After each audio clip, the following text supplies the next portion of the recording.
Stranger Things is one of the most popular shows of all time, and with Season 5 releasing, I decided to build all of Hawkins in Minecraft. The good news is that I've built this before. The bad news is that it sucks. A lot. So I'm going to revamp everything, add every new building, and the entirety of the Upside Down. And to top it all off, I only have a week to build this in time for Volume 2. All that to build.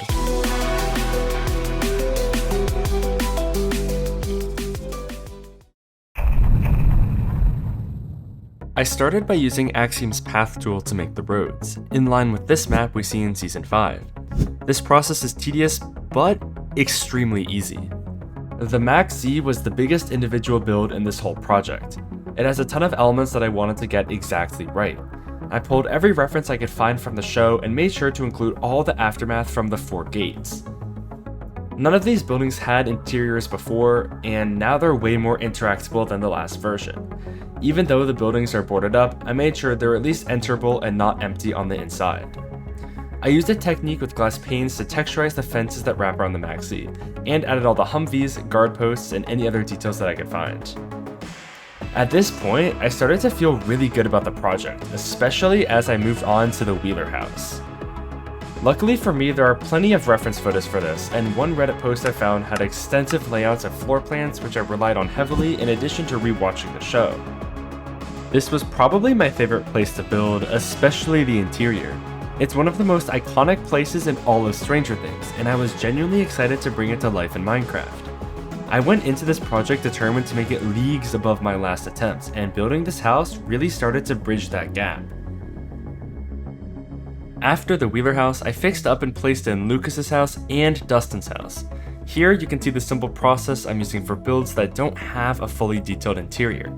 At the bare minimum, every single build will be functional. I also made sure to add the Henderson shelter where Dart was trapped in Season 2.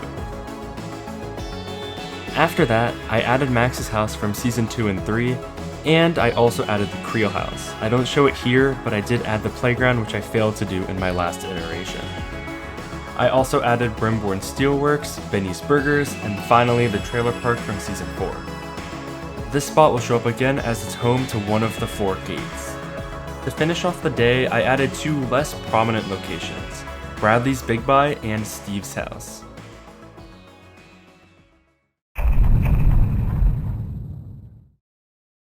For just day 1, I was making great progress. However, it dawned on me just how much I need to do in order to finish this project on time. It was time to log in. On day 2, I immediately got to work on the radio station. I knew that for such a small build, it was going to take a pretty good amount of time, because I wanted to fully detail the interior. It looks simple, and it is, but having to constantly tab out and check my reference photos dragged the exterior of this build to over an hour long. The tower itself was a walk in the park, especially given my previous build experience. And this is my current favorite location from the entire show. So even through the tediousness, I was stoked to build it. I began the interior of the Squawk by building the underground bunker that the crew uses. It took a bit of finagling, but I managed to get a level of detail I'm happy with. Afterwards, I moved up to the main level. I added as much detail as I could find from the show. The wallpapers, plaques, radio thingies, recording booth, bookshelves, paintings, you name it. And that's all I did for day 2. It's literally just one building, but it genuinely took me 5 hours to make this, and I had a long day. So I was happy with what I had done, but I knew that I needed to actually make some significant progress tomorrow, or else I wouldn't be able to finish this challenge.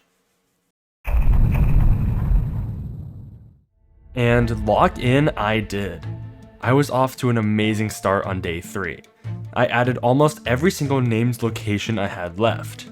The pool, Hawkins Lab, and Starcourt Mall all off the rip. I'd already made the interior to Starcourt Mall, but I had to redo Scoops Ahoy, which was pretty easy in all fairness. I finished the Roane County Cemetery as well, which was home to my favorite scene of the entire show, Max's running up that hill. And finally, I added in the junkyard, which I'm pretty proud of if I do say so myself. Now, it was finally time to build the filler houses. I wanted to get at least 15 so I could copy, paste, and rotate them around the map without it being too repetitive. I quite literally just used Google Street View near the filming locations of the actual houses from the show to make these, and the first two houses were simple brick homes, the third was a split level, which is quite common in Hawkins, and the fourth house I really liked particularly due to its front glass window. I continued by making another split level, this time with a different layout and color scheme. Then, similarly to my previous build, I made a Wheeler house inspired design. This one just had different colors, but I kid you not, there were dozens of these nearby the actual Wheeler house in real life. This next one had an exterior covered garage, which I enjoyed making. This process repeated with different designs for the next dozen or so homes, and for some of them, I just reused old designs and changed their layout or color slightly. But most of them were original. In the end, I had 18 houses I could use, which is hopefully enough to not be repetitive.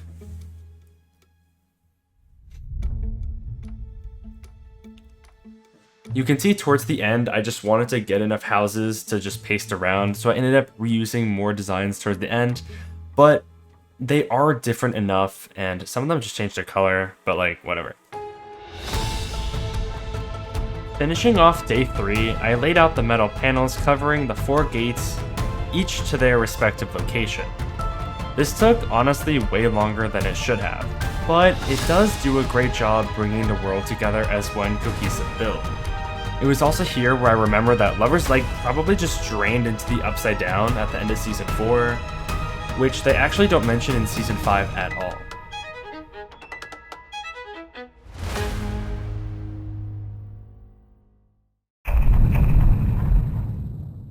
Going into day 4, my confidence was at an all-time high. Yes, it would be tedious to place every single house, driveway, and tree, but it wasn't anything I hadn't done before.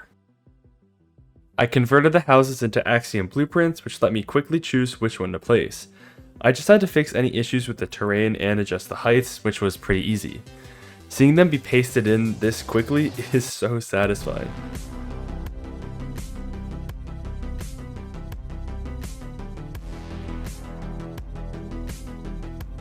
It was also here where I remembered that I had to fix and place down Hawkins High. This build actually does have an interior from my last attempt at it, so all I did here was fix some terrain and incorporated it into the surrounding landscape. After the houses and driveways were done, I built a few sets of trees. These also were the same as before, but instead of building them with tall grass and ferns, I stuck with leaves and glass. These look a lot better and don't lag the game nearly as much.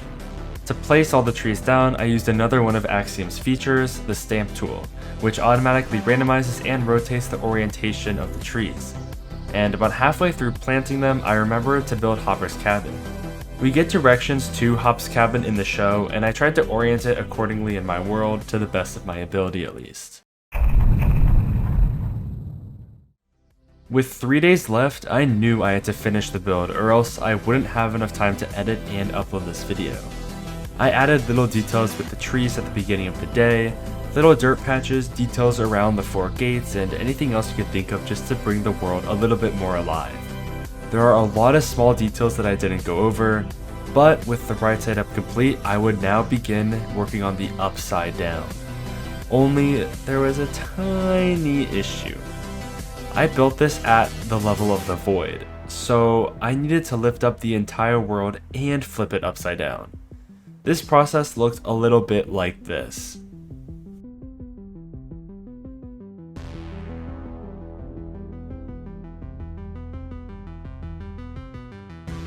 All I had to do was block in and power through this penultimate step.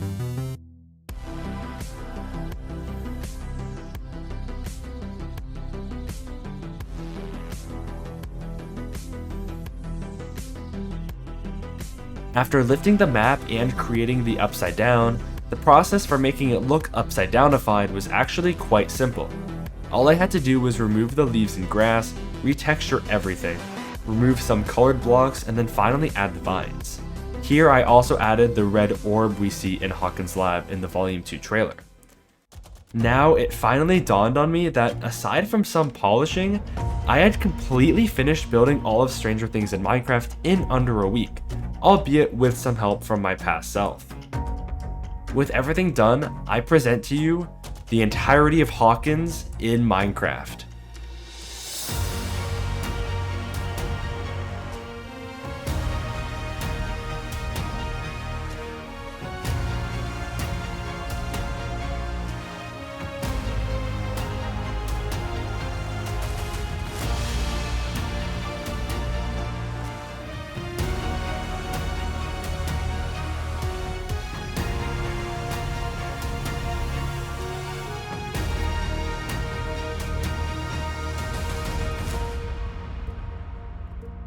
If you enjoyed this video, please consider liking and subscribing for more videos like this. And the world download is on my Patreon in the description.